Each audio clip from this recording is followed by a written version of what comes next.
భగవద్భక్తులందరికీ దాసోహములు. జై శ్రీమన్నారాయణ. ఆండాల్ దివ్య తిరువడిగలే శరణం. ప్రియ వైష్ణవ బంధువులారా మరియు స్నేహితులు, మిత్రులు, శ్రేయోభిలాషులు అందరికీ దాసోహములు. మనము ఈరోజు 11వ పాశురంలో ఉన్నాము. ఈ 11వ పాశురంలో వెళ్ళే ముందు ఒక్కసారిగా నిన్నటి జరిగిన పాశురాన్ని మనము ఒకసారి గుర్తు చేసుకుందాం. సింపుల్గా నిన్నటి పాశురంలో గోపికమ్మ సిద్ధోపాయ నిష్ట కలిగినది. ఆమెను నొత్తు చివరకం అని పాశురంతో మనం ప్రారంభించాము. ఈనాటి పాశురంలో ఈ గోపిక అతి సౌందర్యవంతి మరియు సంపదలను కలిగిన స్త్రీ మరియు వారి వంశాన్ని వర్ణించడమే ఈనాటి గోపిక యొక్క పాశురం. వారిని ఆ గోపికను మనము ఇప్పుడు పాశురం ద్వారా అనుసంధానించుకుందాం. జై శ్రీమన్నారాయణ. கத்து கரவை கணங்கள் பலகரந்து செத்தார் திருளஜிய சென்று செரு செய்யும் குத்தமென்றில்லாத கோவல ரதம் போர்க்கொடியே புத்தரவல்குன் புனமகிலே போதராய் சுத்தத்தினி தொலிமாலெல்லாரும் வந்து நின் முத்தும் புகுந்து முகில் வண்ணன் பேர் பாட சித்தாதே பேசாதே செல்வ பெண்டாட்டி நீ எத்து குறுங்கு பொருளே లోరింబావాయ్. నేటి పాశురంలో అరుల శిరముల నర్తించి అనుచువాడు అనే వాక్యమును తీసుకొని మనము ఈ పాశురంను అనుసంధానించుకున్నాం. ఇక్కడ కత్తు కరవై కనంగల్ పలకరందు ఈ గోపిక గుణగానాలు ఎట్లున్నాయంటే శ్రీకృష్ణునితో సమానంగా ఉన్న గుణగానాలు. శ్రీకృష్ణుడికి ఎన్ని రేపల్లెలో ఏ విధంగానైతే ఎంత మంచి గుణాలు ఉన్నాయో మన ఈ నేటి గోపమ్మ యొక్క గుణగణాలు కూడా అంతే ఉన్నాయి. ఆమె చాలా హై క్వాలిటీ రిచెస్ట్ పర్సన్, భగవంతుడికి రీచ్ అయిన పర్సన్. కాబట్టి ఈమె కులము చేత, గుణము చేత, రూపము చేత, ఈ మూడిటి చేత ప్రకాశించినది. ఎక్కడ ఆ గోప వంశంలో గోప కులంకు రేపల్లెకు అంతటా కొంచెం మర్యాద గల మంచి గుణవంతురాలు మరియు ఆ కుటుంబం మొత్తము గుణవంతురాలు. ఆ కుటుంబము, వారి వంశము, అట్లాంటి గోపికను మన తిరుప్పావైలో మన గోదమ్మ తల్లి ఆమె ఇంటి దగ్గరికి వెళ్ళి ఆమెను లేపుతుంది, మేల్కొల్పుతుంది. కత్తు కరవై కనంగల్ పలకరందు. కత్తు కరవై దూడలకే పాలిచ్చే దూడలను, ఆ దూడలు తక్కువ వయసు గలవై. అంటే రేపల్లెలో గోకులంలో దూడలు మనలా ఎత్తైన దూడలు, వాటికి మూపురం ఉంటుంది.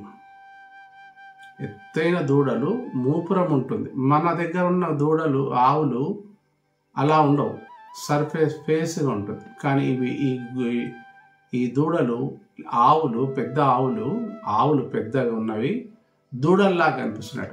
వాడికి పుట్టిన సంతానం దూడలు వీటితో సమానంగా ఉన్నాయట.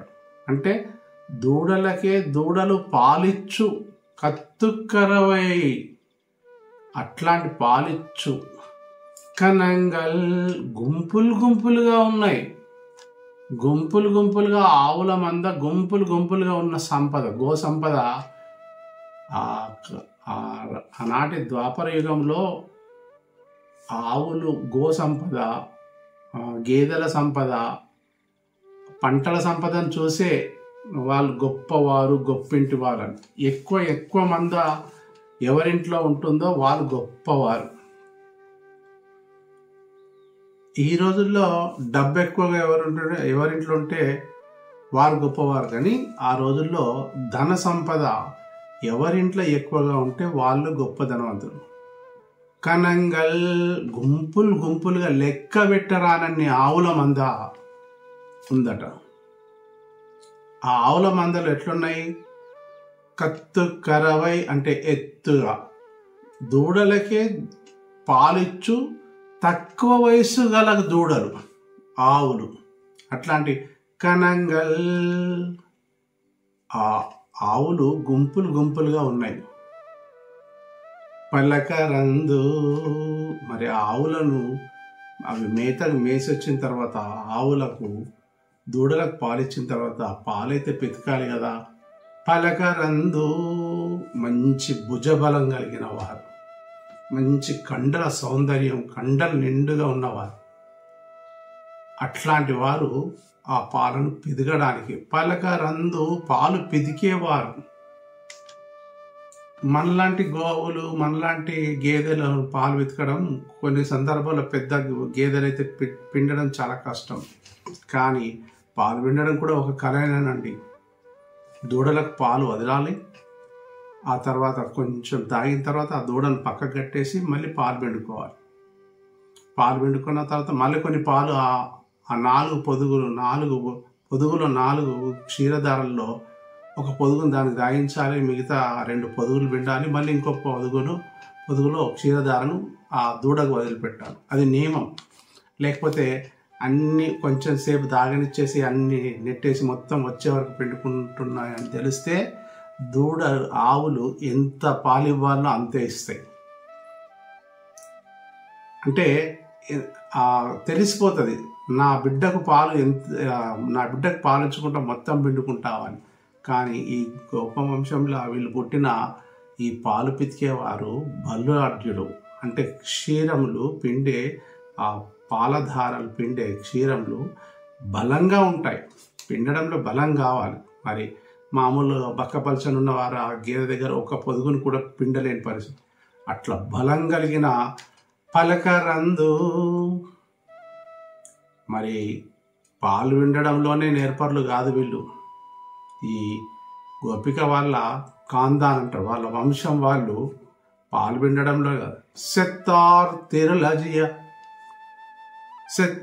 తెరులజయ శత్రుల బలంను అణిచేటట్టు కూడా గొప్ప వీరుడు. అంటే ఫైటింగ్ అయితే ఫైటింగ్, దేనికంటే దానికి రెడీ ఉండేవారు.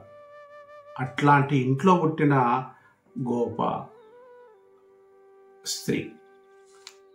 సెత్తార్ తెరులజయ సెరు చెయ్యం, శత్రుల యొక్క బలంను మొత్తం తొలగించేవారు. సెరు చెయ్యం, శత్రుల దగ్గరికి వెళ్ళి, శత్రువు అని తెలిస్తే వీరు మన గోప వంశానికి ఈ రేపల్లకు శత్రుత్వం ఉందని వీరు శత్రువులను తెలిస్తే వీళ్ళే వెళ్ళి శత్రువుల యొక్క మదంను, శత్రువులను ఓడించి తీసుకొచ్చే వీరుడు చెరు చెయ్యో. శత్రువుల మదమునే అంచేయగలిగేవారు. అలాగే కుత్తమెండ్రిల్లాద, ఇక్కడ పలకరందు చెరు చెయ్యం అని చెప్పుకున్నాం కదా. శత్రువుల మదమును అంచగలిగేవారని అంటే మనకేమనిపిస్తుంది? ఇక్కడ ఈ 2 మొదటి ఆశ్రమంలో మొదటి లైను, 2వ లైన్లో వీళ్ళు పైల్వాన్లు, వీళ్ళు బాగా బలాఢ్యులు, బలం ఉన్నవాడి గర్వం ఉంటుంది, బలం చేత దేన్నైనా చేయగలుగుతారు. కానీ కుతమెన్రిల్లాద కోవల రథం పోర్కొడియే. కుతమెన్రిల్లాద ఏ పాపం అంటని వారు, వాళ్ళకి ఏ దోషం లేని వాళ్ళు, అంటే ఏ పాపం చేయరు. అదేంటంటే శత్రువుల బలం నంచినప్పుడు, శత్రువుల మీద తిరగబడి వాళ్ళని దండించినప్పుడు. అవును, శత్రువులనే కదా, మంచి వారిని కాదు కదా, మంచి వారిని దండించడం లేదు కదా, శత్రువులనే దండిస్తున్నారు కదా. కాబట్టి వీళ్ళకి ఏ దోషం అంటకుండా, ఏ పాపం అంటకుండా చేసే కార్యాలు ఈ కుతమెన్రిల్లాద కోవల రథం, అట్లాంటి వీరుడు. మరి ఇక్కడ శ్రీకృష్ణుడి శత్రువులే వీరికి శత్రువులు, ఇంకా వేరే శత్రువులు ఎవరు లేరు. వీళ్ళకి శత్రువులని వీళ్ళు కల్పించుకొని చేసేవాళ్ళు కాదు. లేదా ఈ గొప్ప వంశంలో ఈ ఉన్న అందాల స్త్రీ అయిన, సౌందర్యవతి అయిన ఈ స్త్రీ యొక్క ఆ అన్నలు కానీ, వాళ్ళ ఇంటి కుటుంబ సభ్యులు కానీ, ఆ పర్సనల్గా వాళ్ళ ఇంటి కోసమే చేసే ఏదైనా కీడు పనులు శత్రువుల కోసం వాళ్ళ శత్రువులు కాదు. ఎవరికి శత్రువులు? శ్రీకృష్ణునికి శత్రువులే వీళ్ళకి శత్రువులు. అంటే శ్రీకృష్ణునికి అపకారం చేయదలిచారని తెలిస్తే వీళ్ళు వెళ్ళి ఫైటింగే, యుద్ధం చేసేసేవారు. అంటే వీళ్ళకి ఏదైనా దోషం అంటుతుందా? ఏ దోషము లేని వారు, ఏ పాపము తెలియని వారు, ఏ పాపము చెయ్యను. కుతమెన్రిల్లాద కోవల రథం, ఏ దోషం లేదు వాళ్ళని. ఎక్కడ వెతికి చూసినా కానీ దోషం అంటూ లేదు. ఏ పాపం అంటని వాళ్ళు, తప్పు కూడా చెయ్యని వాళ్ళు. కుతమెన్రిల్లాద కోవల రథం పోర్కొడియే. ఇక్కడ పోర్కొడియే అంటే అందాల రాశి, సౌందర్య రాశి, స్వర్ణలత, బంగారు తీగ అంటూ ఇక్కడ అమ్మవారు ఆమెను పొగుడుతున్నారు.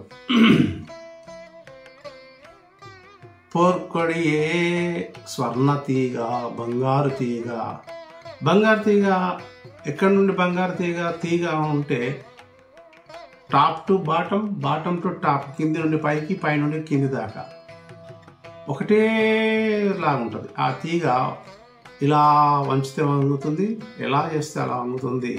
అట్లాంటి తీగ, ఆ తీగ బంగారు తీగ అని ఇక్కడ అమ్మవారు ఒక మంచి ఉదాహరణగా ఇచ్చారు. ఆమెను పొగుడుతున్నారు. ఇక్కడ నిన్నటి పాశంలో కాస్త నిందించారు, అంతకుముందు పాశంలో కాస్త నిందించారు. అలా అలా నిందిస్తూ, మేలు కొలుపుతూ, బుజ్జగిస్తూ నిందిస్తూ. కానీ ఇక్కడున్న సంపదలు కలిగిన స్త్రీ, ఐశ్వర్యవంతురాలు ఈ స్త్రీ. కాబట్టి సుందరమైన స్త్రీ. పోర్కొడియే కుతమెన్రిల్లాద కోవల రథం పోర్కొడియే. సుందరమైన స్వర్ణలత, బంగారు తీగ అని వర్ణించారు. అంటే అందమైనది ఎక్కడ? సౌందర్య రాశి అని ఎప్పుడంటారు? శరీరంలో, ముఖంలో కానీ, ఏ భాగంలో కానీ ఏదైనా ఒక అవయవం అందంగా కనిపించినప్పుడు, ఆ కన్నులు అందంగా ఉంటే ఆమెకు ఒక పేరు పెడతారు. ఆ ముక్కు అందంగా ఉంటే, పెదవులు అందంగా ఉంటే, లేకపోతే శరీరంలో ఏ భాగం అందంగా ఉంటే ఆ భాగం సౌందర్యవతి అంటారు. బట్ ఇక్కడ ఈ అమ్మ top to bottom, bottom to top, కాళ్ళ నుండి తల వరకు, తల నుండి కాళ్ళ వరకు ఆమె అందమే అందం.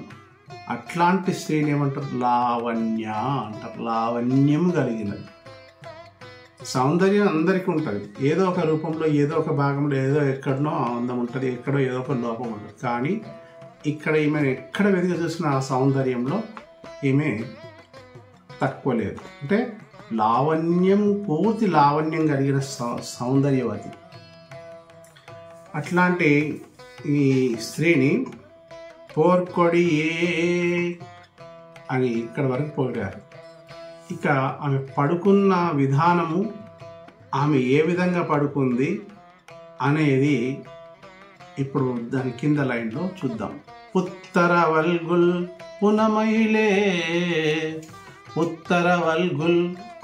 ఆ పడుకున్న స్త్రీ పై నుండి చూశారేమో వీళ్ళు, గోదా గోపికలు బృందము. అలా చూసేసరికి ఆమె పడుకున్న సుందరమైన దృశ్యం ఎలా ఉన్నదంటే, ఆ పాము, పెద్ద పాము ఒక చుట్టలుగా ఇలా జుట్టుకొని అలా పడగదీసి చూస్తున్నట్టుగా ఆమె నడుమును అలా చూశారు. అంత వెడల్పుగా, అంత పెద్దగా, అంత అందంగా, అందమైన పాములాగా కనిపించిందట.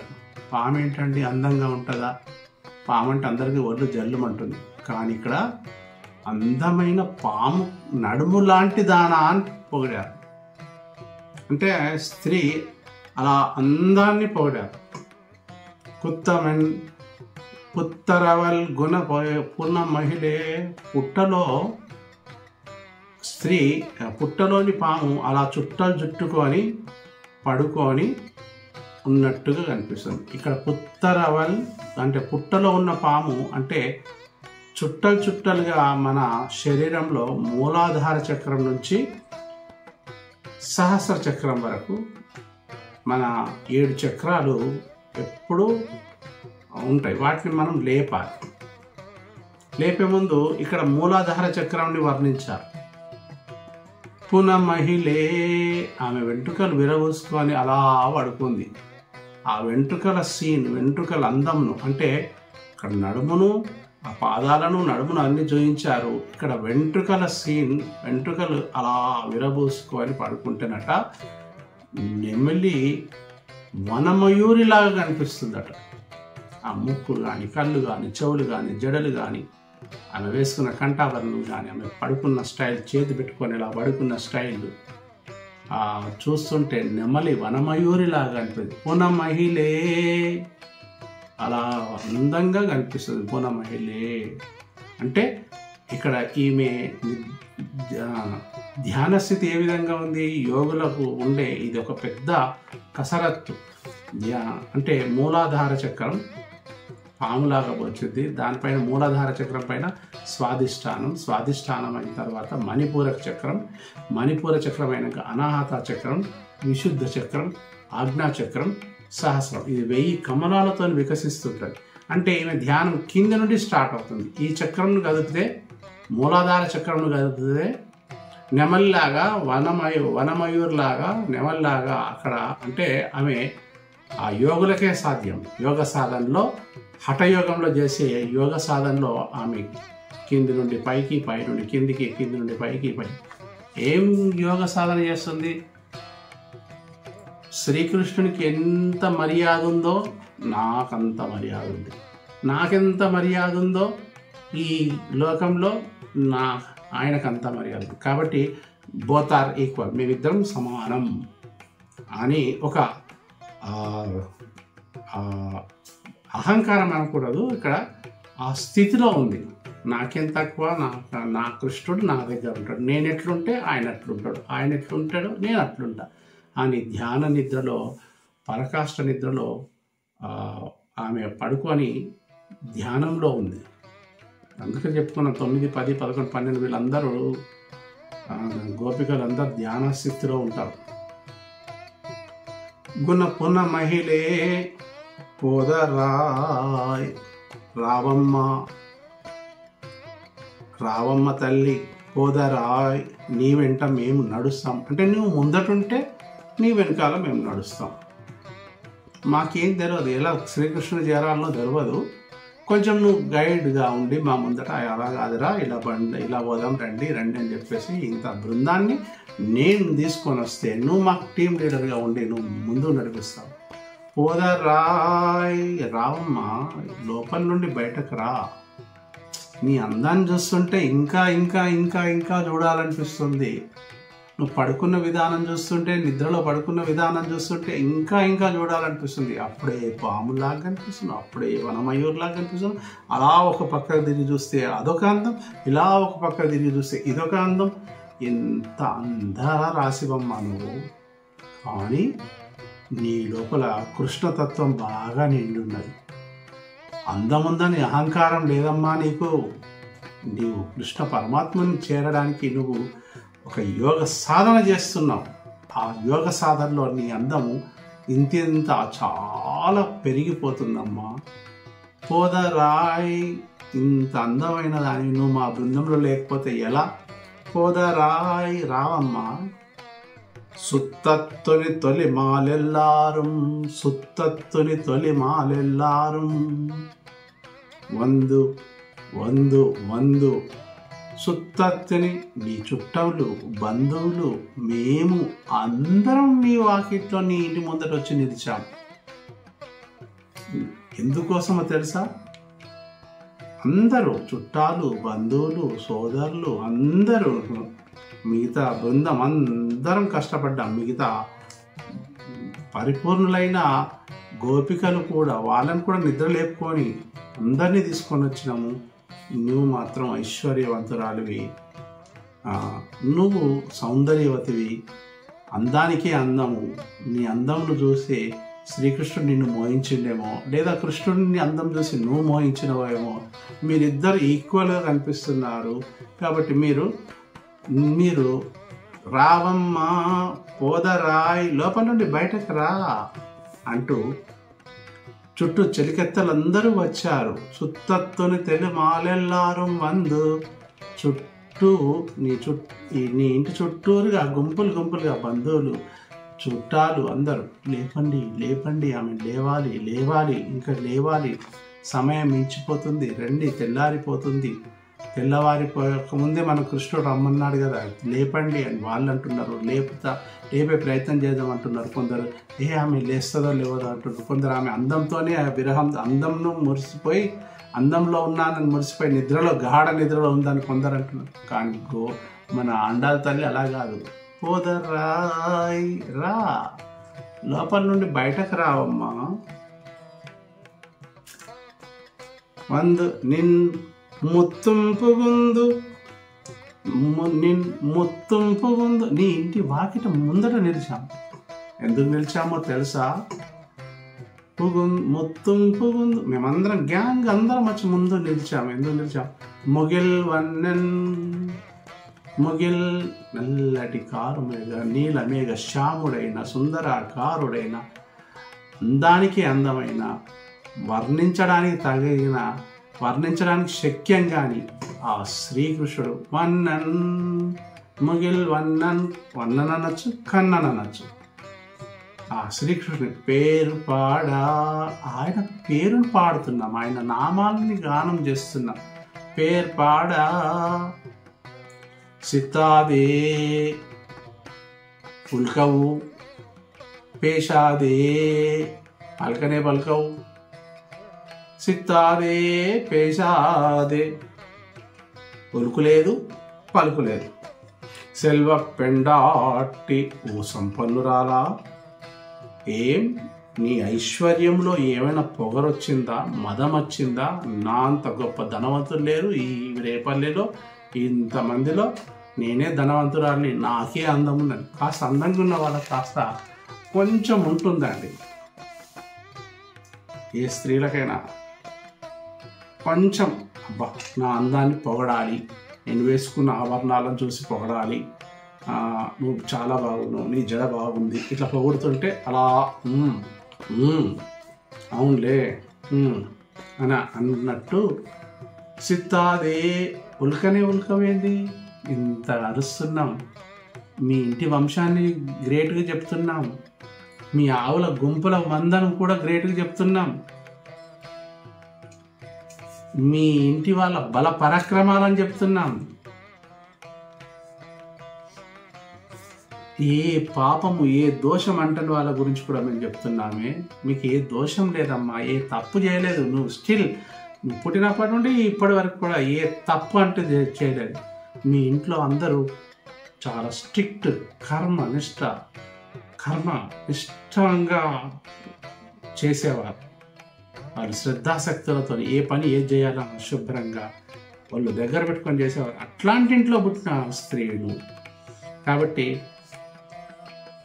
సిత్తాదే ఉల్కవు, పేషాదే సెల్వ పెండాటి, ఏం ఓ సంపన్నురాలా, ఓ సంపన్నశాలి, ఏం నీ ఐశ్వర్యంతో పోటీపడి, నీ ఐశ్వర్యంతో నీ అందాన్ని జమకూర్చుకొని అలాగా మీరేంటి నన్ను లేపేది అని అనుకుంటున్నావా? లేదమ్మా. నీ ఎత్తు కురుంగు నీ ఎత్తు కురుంగు పొరులే నీ ఎత్తు కురుంగు. ఎందుకు పడుకున్నావు నీవు? ఎందుకు పడుకున్నావు చెప్పు. మాటిచ్చినావు, వస్తానని మాటిచ్చావు. మాకంటే అందరికంటే ముందు లేపి మమ్మల్ని లేపుకొని మనము శ్రీకృష్ణుడి దగ్గరికి వెళ్ళాలని చెప్పినావు. నువ్వు ఇలా గాఢ నిద్రలో ఉంటే, నీ అందాన్ని చూసుకొని నువ్వు పరవశించిపోతుంటే, ఏమంటే ఇది నిజమా అంటే నిద్రపోయే వాళ్ళు అందంగా తయారై నిద్రపోతారా? అందంగా ఫేస్ నీట్గా తయారై అన్ని అలంకారాలు పెట్టుకొని నిద్రపోతారా? ఈ సంపన్నురాలు కాబట్టి ఈమె నిద్రపోయే స్టైల్, నిద్రపోయేటప్పుడు కూడా అంత అందం, అంటే మామూలు అందమైనా అంత తేజస్సుతోనే ఆమె అందం అట్లా ప్రకాశిస్తున్నది. అందుకనే ఎత్తు కురుంగు, ఎందుకు పడుకున్నావు? అంత చప్పుడు, తెల్లారిపోతుంది. పొరులే లే పొరులే లే పొరులే ఏ లోరెంబావా జగతికే మంగళము కూర్చు మన శ్రీవ్రతము అంటూ ఆండాల్దేవి నేటి పాశురంలో ఈ విధంగా చెప్తుంది. ఇక్కడ ఈ స్త్రీ రామాయణంలో శ్రీరాముడు పుంసాయ మోహన రూపాయ, పురుషులకే పిచ్చి లేపేటట్టు అందం గలవాడు. శ్రీరామచంద్రుడిని ఎటు చూసినా కానీ మొత్తం పాదాల నుండి తల వరకు చూసినా ఎక్కడ ఏ భంగిమలో కూడా అతని అందం చెక్కు చెదరు. అందుకని అందాల రాముడు అని పేరు. ఆ స్త్రీలకే పురుషులకే ఆయన మోహం కల్పింపజేసిన వాడైతే నువ్వు స్త్రీలకే మోహం కల్పించ, స్త్రీలకే అందానికి అందాను అంటే స్త్రీలు కూడా నిన్ను చూసి అబ్బా ఇంత అందంగా ఉండాలా, అబ్బా మాకు ఆ అందం లేదు, మాకు ఏదో ఒక భాగంలో మాత్రమే అందం, కానీ ఈమెకు నిలువెల్లా అందమే. కానీ ఈమె పొగరుందేమో అని అనుకునేరు. పొగరు లేదు, ఆమెకి ఎలాంటి పొగరు లేదు. అలా పడుకుంది కృష్ణ అనుభవం పొందుతూ. భాగవత శేషత్వం ఇక్కడ ఏంటంటే ఈమె ఐశ్వర్య కైంకర్యము రెండు విధాలుగా చేస్తుంది. ఒకటి భాగవతుల సేవ, ఒకటి భగవంతుని సేవ. ఈ భాగవతుల సేవలోనే ఈ వంశం తరించిపోయింది. అంటే భరతుని వంశం వారు. ఒకానొక సందర్భంలో భరతుని వంశంలో అంటే శ్రీరాముణ్ణి ఈయన భరతుడు ఆయన భగవంతుణ్ణి ఆరాధించండు, శ్రీరాముణ్ణి ఆరాధించండు.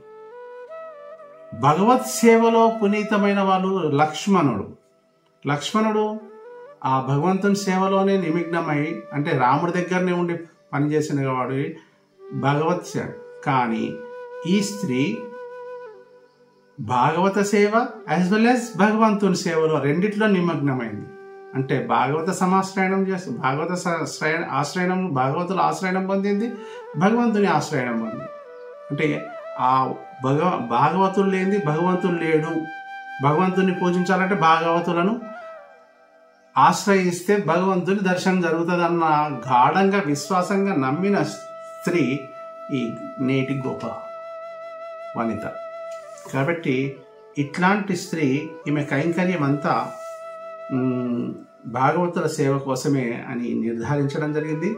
ఇక ఈ గోపికను మనం లేకపోవడం మన అదృష్టంగా భావించాలి.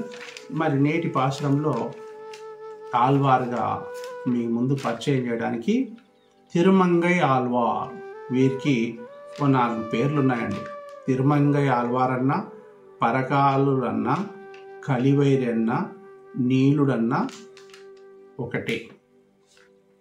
ఈ నీలుడు మ్లేచ్ఛ వంశంలో అవతరించి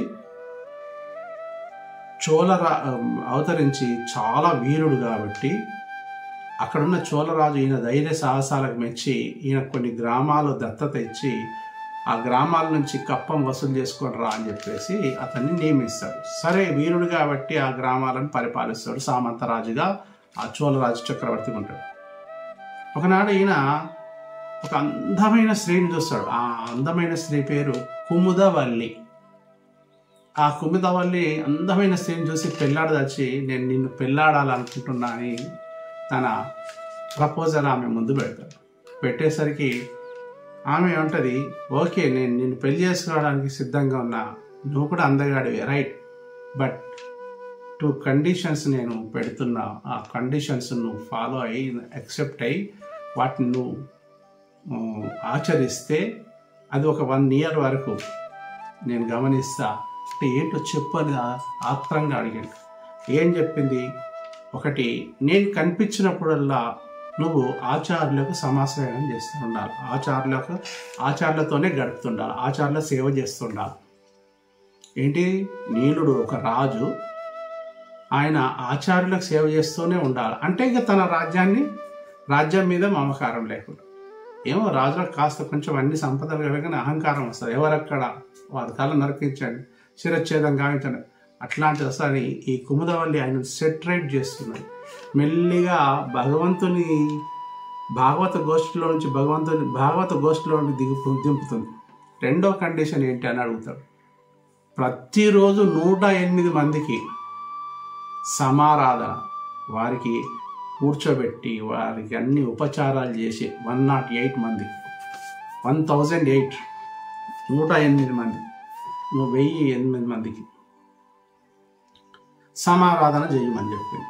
వాళ్ళకు రావాలా, నీళ్ళు ఇవ్వాలా, వాళ్ళ స్నానాలు ఏర్పాటు చేసుకోవాలా, వాళ్ళ పూజలు అయిన తర్వాత వాళ్ళకి భోజనం వండాలా, మళ్ళా వాళ్ళకు అన్ని ఆదరించి వాళ్ళకు కూర్చోబెట్టి మళ్ళీ అన్ని ఏమేమి సత్కార్యాలు చేసి పంపించాలి. మన తెల్లారి ఇంకా 1008 మంది మనుషుల్ని నువ్వు అరేంజ్ చేసుకోవాలి రేపటి కోసం. అట్లా 1 రోజు కాదు, 2 రోజులు కాదు, 1 నెల కాదు, 2 నెలలు కాదు, 1 year.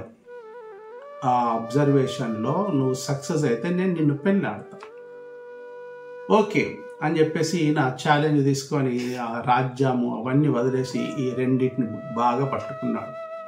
అప్పుడు ఆయనకు మెల్లిమెల్లిగా వైరాగ్యం వచ్చేసేసి పెళ్లి చేసుకున్నాడు. అంటే ముందు ఆచార్యులను సేవించిండు, భాగవతోత్తములను సేవించిండు, అట్లాగే భగవంతుని రూపంలో ఉన్న 1008 మంది మనుషులకు రోజు తిరువారాధన, రోజు ఆరాధన, వారికి సేవలు చేసాడు. అట్లా 1 year అయిన తర్వాత ఆయన ఇంట్రెస్ట్కు, ఆయన కాన్సన్ట్రేషన్కు ఆ కుముదవల్లి మెచ్చి పెళ్ళాడింది. ఇలా చేస్తుంటే ఏమైపోయింది, ఈయన రోజు పిలవడం, ఖర్చులు పెట్టడం, చేయడం, ఆ కప్పములు కట్టే డబ్బులు, ట్యాక్సీలు వసూలు చేసే ట్యాక్సీలన్నీ రామదాసు లాగా మొత్తం ఆ రామదాసు గుడి కట్టిస్తే ఈయననేమో వీళ్ళందరికీ సేవ చేసుకుంటూ పోయిండు. ఖజానా ఖాళీ. మంత్లీ ట్యాక్స్ అక్కడికి పోవాలి, హెడ్-క్వార్టర్. ట్యాక్స్ వస్తలేదు. అక్కడ చోళరాజు తెలిసిపోయింది. ఇక్కడ నీలుడు ఏం చేస్తున్నాడు, ఒక స్త్రీని పెళ్ళాడడానికి నీలుడు ఇట్లాంటి కండిషన్లో ఫాలో అవుతున్నాడు కాబట్టి ఆ చోళరాజు నీలుడి పైన దండెత్తాడు. కడితే కప్పం కట్టు, లేకపోతే నీ మీద దండయాత్ర చేసి నేను ఓడించి ఆ రాజ్యాన్ని నా చేతిలో నీకు ఇచ్చిన ఆ రాజ్యాలన్నింటినీ నేను తీసేసుకుంటా, నిన్ను ఓడిస్తా, బంధిస్తా అని చెప్పేసి. నీలుడు పరాక్రమవంతుడు కదా, ఎంత వైరాగ్యం వచ్చేసరికి ఎవరైనా కానీ ఒక్కసారి మళ్ళా తేజరిల్లి రాజు వేషం వేసుకొని ఆ నీలుడు ఆ చోళరాజుతో దండెత్తుతాడు.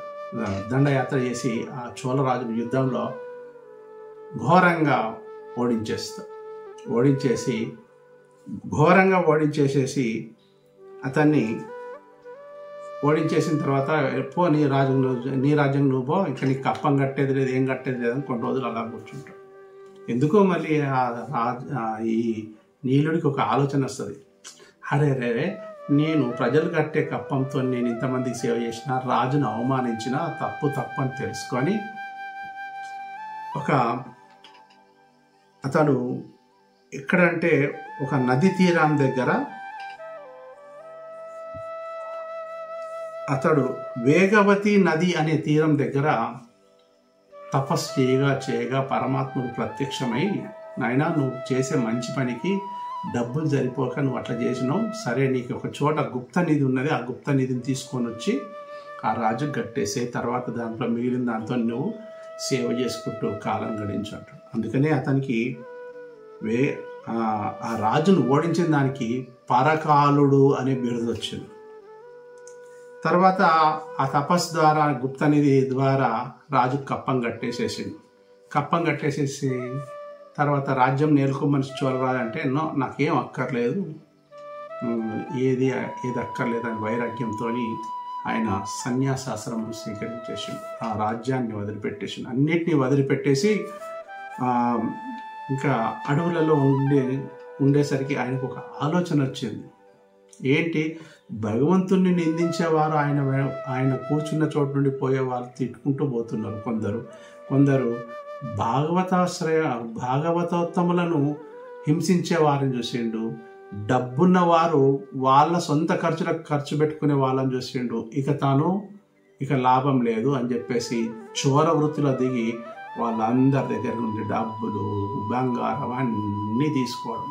అదేంటండి, ఒక రాజుగా ఉండి రాజును ఓడించి వైరాగ్యం చెంది చివరికి అతను ఈ స్థితిలోకి వచ్చిండేంటి అని అనుకుంటారేమో.